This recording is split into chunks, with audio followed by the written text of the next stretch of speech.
Friends ఎలా ఉన్నారు, బాగున్నారా? నాని హెల్దీ కుకింగ్ ఛానల్లో ఈరోజు ఇంకొక రకం కొత్త జ్యూస్తో మీ ముందుకు వచ్చాను. ఏంటబ్బా అది అనుకుంటున్నారా? పుచ్చకాయ, బొప్పాయి, క్యారెట్, గేదె పాలతో వెరైటీ జ్యూస్ హెల్దీగా ఇంట్లోనే రెడీ చేస్తున్నాను. ఎందుకు చేస్తున్నాను అంటే ఇప్పుడు ఎండలు బాగా మండిపోతున్నాయి కదండి. ఎండాకాలం స్టార్ట్ అయింది. మరి 40 డిగ్రీలు 40 పైన 43 డిగ్రీలు ఈరోజు అయితే ఉంది.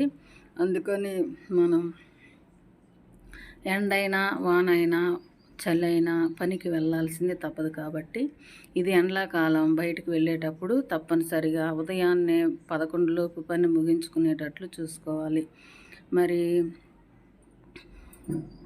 ఎండాకాలం కాబట్టి వడదెబ్బ తగలకుండా ఉండటానికి వెళ్ళేటప్పుడు క్యాపు, గొడుగు, ఇంకా టవలు, స్కార్పు, వాటర్ బాటిల్, మరి మనం వెళ్ళేటప్పుడు మధ్యలో ఏదైనా చెరుకు రసం కానీ, మరి జ్యూసులు కానీ, కొబ్బరి నీళ్ళు కానీ ఏదైనా ఉంటే చలివేంద్రాలు ఉంటాయి. ఇంకా వాటిని కూడా ఉపయోగించుకొని వాటర్ తాగి ఎండ దెబ్బ తగలకుండా చూసుకోవాలి. చిన్నపిల్లలైనా పెద్దవాళ్ళైనా సరే ఈ రకంగా జ్యూసులు తాగినట్లయితే ఆరోగ్యకరంగా ఉంటారు. బ్లడ్ కూడా బాగా పెరుగుతుంది. మరి బొప్పాయి అంటే మరి అన్నీ పోషకాలు ఎక్కువగా ఏ విటమిన్, బి విటమిన్ అన్నీ విటమిన్స్ అంటే దీంట్లో పుష్కలంగా ఉంటాయి. కాబట్టి ఈ రకంగా జ్యూస్ రెడీ చేసుకోవచ్చు. మరి జ్యూస్ అంటే కూల్గా ఉండాలి కదా.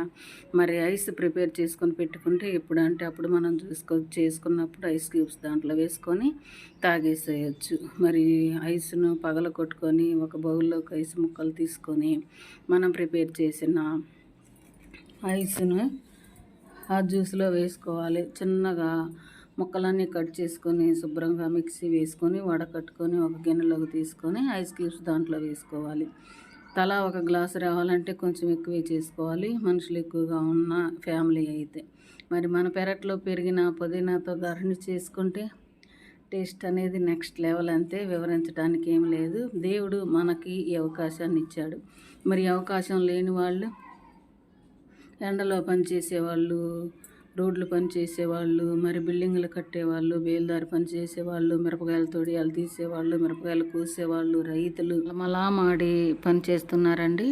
మనకి రెడీ అయిన జ్యూస్ని ఒక జార్లో పోసుకొని ముందుగానే సబ్జా గింజలు నానబెట్టుకున్నాము.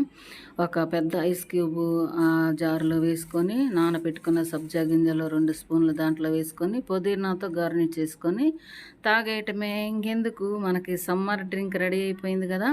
ఎంతో హెల్తీగా, ఎంతో టేస్టీగా మనకి ఫ్రూట్ జ్యూస్ ఇంట్లోనే రెడీ అయిపోయింది. Thank you for watching. Video నచ్చింది కదా, ప్లీజ్ లైక్, షేర్, సబ్స్క్రైబ్ అండి. మరిన్ని ఇంట్రెస్ట్ వీడియోల కోసం తప్పకుండా సబ్స్క్రైబ్ చేసుకో.